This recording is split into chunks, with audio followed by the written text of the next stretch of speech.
Au Burkina Faso, toujours des tensions au sein de l'armée.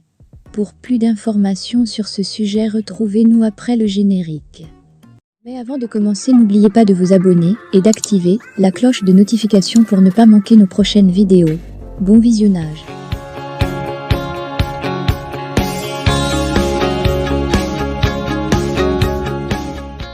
Tirs inexpliqués autour de la primature et dans un camp militaire de Ouagadougou, grogne dans des casernes, dissensions entre officiers, à l'approche du premier anniversaire de l'arrivée au pouvoir du capitaine Ibrahim Traoré, le malaise est perceptible.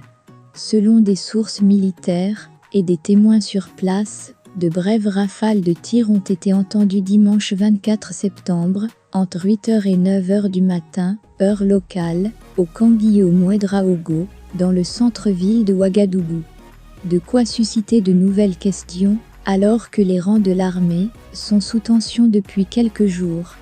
Comme l'avait rapporté Jeune Afrique, des mouvements d'humeur ont agité plusieurs casernes, dans la soirée du mercredi 20 septembre avant d'être finalement contenus, notamment le camp Sangoulé-Lamizana, un autre camp important de la capitale, ou encore celui des forces spéciales, à Cambouinsin.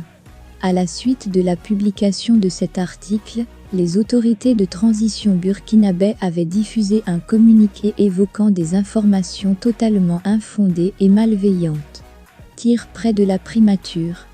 Des informations que Jeune Afrique maintient, ajoutant que ce même 20 septembre, avant que la grogne gagne certaines casernes, des chefs militaires avaient demandé une réunion d'explication au capitaine Ibrahim Traoré sur différents sujets. Parmi eux, sa décision d'envoyer des contingents au Niger contre laquelle nombre d'officiers protestent, les conditions de vie et le ravitaillement des troupes, ou encore l'inhumation à la sauvette des soldats morts au combat. Selon une source militaire, cette réunion ne s'est pas bien déroulée, ce qui a accentué les ressentiments et expliquerait les tensions observées en soirée dans certaines casernes.